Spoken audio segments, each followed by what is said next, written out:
Best of luck my NEET aspirants.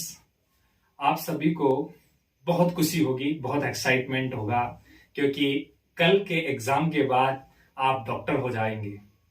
हाँ, really आप doctor बन जाएंगे क्योंकि जब नीट एग्जाम क्रैक करने के बाद जब आप मेडिकल कॉलेज जाते हैं तो केवल आपको हर जो आपके आसपास के लोग हैं वो आपको डॉक्टर ही कहकर बुलाते हैं। उसका रीजन ये नहीं है कि आप डॉक्टर बन गए। डॉक्टर बनने के लिए उसके बाद भी 5 इयर्स लगते हैं और बहुत ही स्ट्रगल करना पड़ता है, तब जाके हम कंप्लीट डॉक्टर बन पाते हैं। लेकिन जो हमारे सोसाइटी के जो आसपास का जो एनवायरनमेंट होता है उसमें जो लोग होते हैं वो केवल आपको ये जानते हैं वो कि आपने जब नीट एग्जाम क्रैक कर दिया तो आप डॉक्टर बन गए। क्योंकि जैसे ही बच्चे मेडिकल कॉलेज में चले जाते हैं उसके बाद जैसे ही तुम जो वेकेशन होती है तुम घर जाते हो तो आपके आसपास जो भी आपका नेबर्स हैं वो जो भी रहते हैं, अगर बीमारी होती है तो उनकी कोई पर्ची होती है तो लेके आएंगे और पूछते हैं डॉक्टर साहब इसमें कुछ बीमारी है, आप बताइए इसका क्या ट्रीटमेंट है। यहाँ तक कि ये देखा है मैंने कि जब मेरे भैया अभी उनका इंटर्न है, वो इंटर्नशिप में है, तो वो जब घर आते थे तो उनके पास लोग ऐसे पर्ची लेके पहुंच जाते थे कि जैसे कि भैया ये बताओ आप कैंसर का जो ट्रीटमेंट। अब कहाँ फर्स्ट ईयर वाले बच्चे को कैंसर का ट्रीटमेंट पता है, लेकिन ये एक्सपेक्टेशंस होती है आपसे सोसाइटी को कि आप बन गए हो डॉक्टर। तो इसीलिए मेरे साथियों, आप एक दिन बाद में आप डॉक्टर बन जाओगे और जब आपका जो ये ईयरफोन है वो कन्वर्ट हो जाएगा स्टेथोस्कोप में।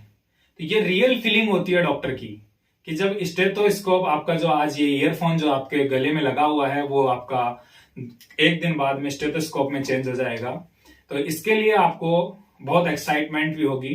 लेकिन इसी के बीच में मैं बात करूंगा कि कुछ स्टूडेंट्स ऐसे भी हैं जिनका प्रिपरेशन अच्छा नहीं है या प्रिपरेशन ठीक है बट वो ज्यादा कंफ्यूज हैं कि सर एग्जाम है, एग्जाम थोड़ा सा डिले होना चाहिए था, ऐसी प्रॉब्लम्स थी, वो प्रॉब्लम्स थी। नो, ये सब कुछ एक्सक्यूज होते हैं लाइफ में कि ये था वो था। आपको आपकी जो प्रिपरेशन है आज वो फुल प्रिपरेशन है। किसी से कंपेयर मत करिए।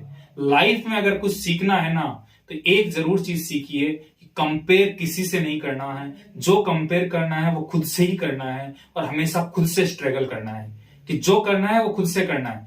नो, अगर आप देखोगे वो था हमारा साथी था, वो 3 साल हो गया, उसका ऐसा हो गया, वो मेडिकल कॉलेज में वहां पहुंच गया, ऐसा पहुंच गया, कुछ मैटर नहीं करता है दोस्त। जिस दिन तुम मेडिकल कॉलेज में पहुंच जाओगे ना उसके बाद तुम भी डॉक्टर हो, वो भी डॉक्टर है। मैटर ये करता है कि तुम वहां जाने के बाद भी अगर तुमने अच्छा वो किया, अपना परफॉर्मेंस किया, तो तुम एक अच्छे डॉक्टर बनते हो कंपेयर द अदर पर्सन। तो ये बहुत इंपॉर्टेंट है। नो मैटर कि आप कैसे हो कैसे नहीं। अब इसी के साथ में आपका बहुत ज्यादा टाइम नहीं लेना चाहूंगा क्योंकि अभी आपके पास 24 आवर्स होंगे। तो इसके लिए मैं आपको कुछ टिप्स देने आया हूं वो एग्जाम्स के लिए। सबसे पहले फिजिक्स का एग्जाम, जैसे फिजिक्स है, केमिस्ट्री है और बायो है। ज्यादातर बच्चों को जो डर होता है वो एक फिजिक्स से होता है। बायो से तो प्यार होता है क्योंकि बायो एग्जाम जो बायोलॉजी वाले के लिए तो बायो तो प्यार ही है ना। तो आपको आगे भी बायो ही पढ़ना है, ऐसा कुछ नहीं है दोस्तों, सब कुछ पढ़ना पड़ता है। केमिस्ट्री होती है, केमिस्ट्री आपके आगे भी बायो केमिस्ट्री होकर चलती है, वो उसको पढ़ना है। आगे एनाट पढ़ना है, फिजियोलॉजी पढ़ना है, 19 सब्जेक्ट एमबीबीएस में पढ़नी पड़ती है। तो ऐसा कुछ नहीं है कि आपको अभी तो 3 सब्जेक्ट है, बायो अभी केमिस्ट्री पढ़ ली है, बायोलॉजी पढ़ ली है, फिजिक्स पढ़ ली है, इससे क्रैक कर दिया एग्जाम। देखो उसके लिए टिप्स क्या है एग्जाम के लिए, वो टिप्स सुनिए। सबसे पहली टिप्स एग्जाम क्रैक करने के लिए, पेपर को सिंगल अटेम्प्ट में नहीं करना है कंप्लीट। 3 अटेम्प्ट मिनिमम चाहिए। 3 अटेम्प्ट, या आपने सही सुना, 3 अटेम्प्ट जरूरी है। पहले अटेम्प्ट में हमें गो थ्रू करना है कि जो क्वेश्चन हमें डायरेक्ट आ रहे हैं उनको टिक मार्क करिए और आगे निकलते जाइए। ऐसे बायोलॉजी में करिए। एक अटेम्प्ट हमारा कंप्लीट बायो केमिस्ट्री और फिजिक्स में हो जाना चाहिए। फिजिक्स में भी कुछ क्वेश्चन जैसे डायरेक्ट आते हैं, जैसे कार्नोट इंजन से जो क्वेश्चन आ रहे हैं, एसएचएम से जो क्वेश्चन आ रहे हैं वो थ्योरेटिकल बेस्ड क्वेश्चन है। फ्रिक्शन से भी आजकल थ्योरी का क्वेश्चन आ रहा है, इसलिए नो प्रॉब्लम। तो थ्योरेटिकल क्वेश्चन। एक इंपॉर्टेंट चीज याद रखना कि सिग्निफिकेंट नंबर को पढ़ के जाना है भाई, क्योंकि कल जब पेपर आएगा मैं आपके सामने वही वीडियो लेके आऊंगा और बताऊंगा कि इसमें सिग्निफिकेंट नंबर से 3 क्वेश्चन है या 2 क्वेश्चन है। 100% 2 से 3 क्वेश्चन मिलेंगे। कैसे होंगे? एक क्वेश्चन डायरेक्ट सिग्निफिकेंट नंबर से क्वेश्चन आएगा, 2 क्वेश्चन आपको जो न्यूमेरिकल्स आएंगे उनमें पूछ लेगा कि सिग्निफिकेंट में आंसर देना है क्वेश्चन का, ठीक है, ये याद करो। एक क्वेश्चन आपको इंपॉर्टेंट बता रहे हैं फिजिक्स के लिए कि जो आपका क्या नाम से कार्नोट इंजन से क्वेश्चन जरूर करके जाइए। Carnot engine definitely important engine है। उससे क्वेश्चन आने की प्रोबेबिलिटी है। और हमें पता है कि सेल बायोलॉजी इंपॉर्टेंट है, और जो क्वेश्चंस आने हैं सेल बायोलॉजी से बिल्कुल एनसीईआरटी से आएंगे। एनसीईआरटी से बाहर कुछ नहीं आना है, ना फिजिक्स में आएगा, ना केमिस्ट्री में आएगा, ना बायो में आएगा। Inorganic chemistry to the line question आएंगे, हाइड्रोजन्स वाले चैप्टर से भी टू द लाइन क्वेश्चन आएगा। कोई ऐसा नहीं पढ़ना है कि कुछ एक्स्ट्रा पढ़ना है। Biomolecules NCERT, polymers NCERT. Last में केवल एक बार ये देख लेना किस रिएक्शन से क्या बन रहा है, बस लास्ट में। पी ब्लॉक से ज्यादा कुछ क्वेश्चन इतना नहीं पूछते हैं, डायरेक्ट क्वेश्चन आएगा आपको, तो फॉस्फीन वाले उनसे डायरेक्ट क्वेश्चन आएंगे, वो कर पाओगे तुम। ये है कि पेपर अटेम्प्ट कैसे करना है, कि 3 अटेम्प्ट करने हैं। फर्स्ट अटेम्प्ट में जो आया वो करा, सेकंड अटेम्प्ट में जो रह गए तो उनको किया, थर्ड अटेम्प्ट आपको और सबसे ज्यादा टाइम देना है फिजिक्स में, क्योंकि लास्ट में जो टाइम बचेगा वो फिजिक्स में देना है। क्योंकि फिजिक्स में टाइम देने का रीजन ये है क्योंकि फिजिक्स में कुछ क्वेश्चंस के ऑप्शंस है ना, वो वेरी सिमिलर होंगे। उन सिमिलर ऑप्शंस में हम कंफ्यूज हो जाते हैं, और डायरेक्ट जल्दी के चक्कर में ना, फास्ट करने के चक्कर में हम थोड़ा वो कर देते हैं, उसमें लूज कर देते हैं हमारे मार्क्स। और पता है बच्चों, जब एक क्वेश्चन आपने लूज किया 5 मार्क्स जाएगा, तो बहुत इंपॉर्टेंट है हमें, क्योंकि नेगेटिव मार्किंग बहुत मैटर करता है नीट एग्जाम के लिए। और दोस्तों, मैं आशा करता हूं कि तुम सभी मेडिकल कॉलेज में पहुंचोगे और डॉक्टर बनोगे, और डॉक्टर बनना ही एक इम्पोर्टेंट नहीं है, एक गुड ह्यूमन बीइंग बनना बहुत इंपॉर्टेंट है।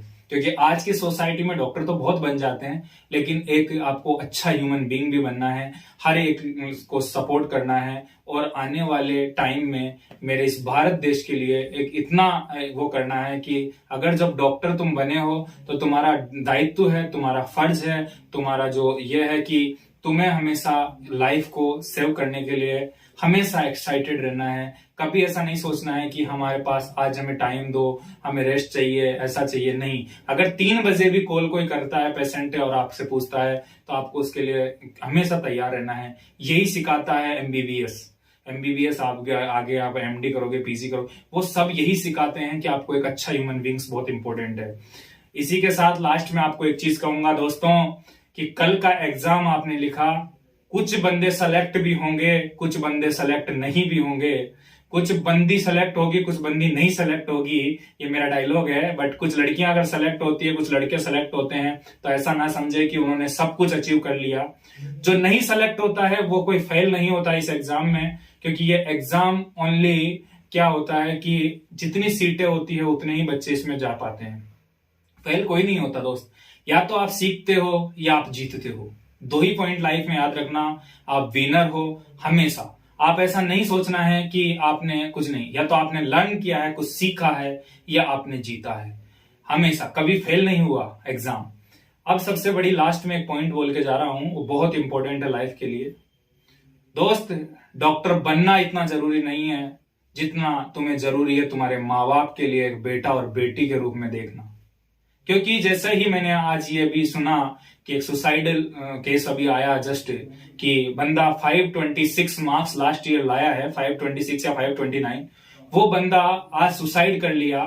तो दोस्त, उसका जो पेरेंट्स है, उसके परिवार है, उसके बाद क्या बीता है, इंपॉर्टेंट नहीं है। वो डॉक्टर नहीं बनता तो क्या अच्छा इंसान नहीं बन सकता था, और कुछ नहीं कर सकता था, बहुत कुछ कर सकता था। लेकिन रीजन क्या है, इस सोसाइटी से, इस एटमॉस्फेयर से उसने सोचा कि डॉक्टर बनना ही इतना इंपॉर्टेंट है। डॉक्टर बनना इतना इंपॉर्टेंट नहीं है जितना तुम्हारे लिए, तुम्हारे माँ बाप के लिए तुम्हारा रहना इंपॉर्टेंट है।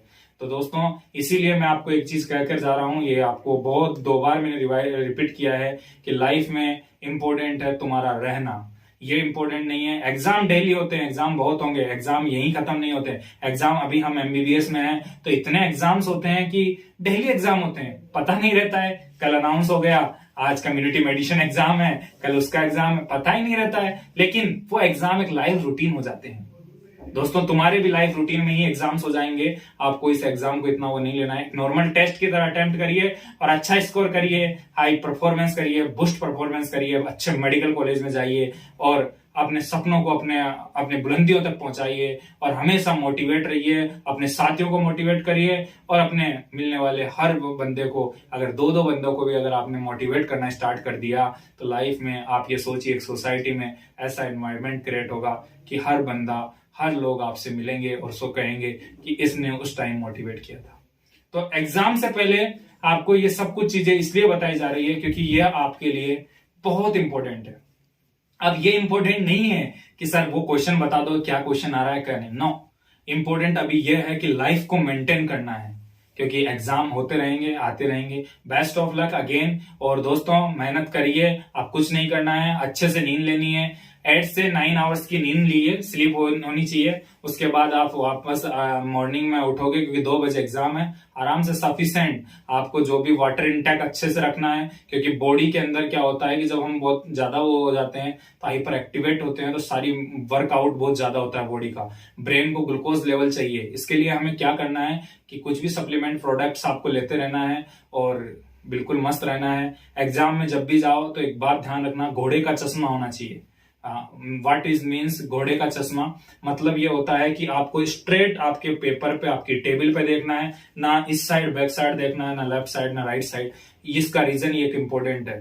कई बार क्या होता है कि हम एग्जाम में बैठते हैं और हम सोचते हैं कि ये कितना पढ़ लिया, वो कितना पढ़ लिया। नो मैटर यार, तुम जब एग्जाम लिख रहे हो तो तुम लिखोगे, तुम्हें क्वेश्चन करना है। तुम ये मैटर मत करो वो लिख रहा है वो नहीं लिख रहा है।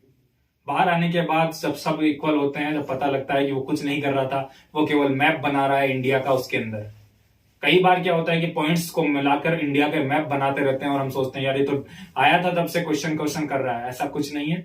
मैटर करता है कि आपने कितना पढ़ा है और कितना अच्छे से आपने प्रिपरेशन की है, और उससे ज्यादा मैटर करता है कि आपका जो आज की नाइट है उसमें sleep cycle everything. No problem, नींद नहीं भी आती है तो टेंशन नहीं करना है। मेरे को भी नहीं आई थी और कई लोगों को नहीं आती है, तो ऐसा नहीं है कि नींद नहीं आई तो पेपर कुछ होगा, नहीं। जो तुम्हें रिमेंबर है वो तुम्हें हमेशा याद रहेगा दोस्तों, और वो हमेशा आपके लिए होगा, उसमें कोई प्रॉब्लम नहीं है। अगेन बेस्ट ऑफ लक मेरे सभी साथियों को बहुत बहुत शुभकामनाएं। और फोड़ के आइए एग्जाम को। एग्जाम करना नहीं होता है, एग्जाम को फोड़ना होता है। फोड़िए एग्जाम, और कल मिलते हैं हम आपके साथ, जल्द मिलेंगे पेपर के साथ में। ठीक है, ऑल ऑफ गाइस।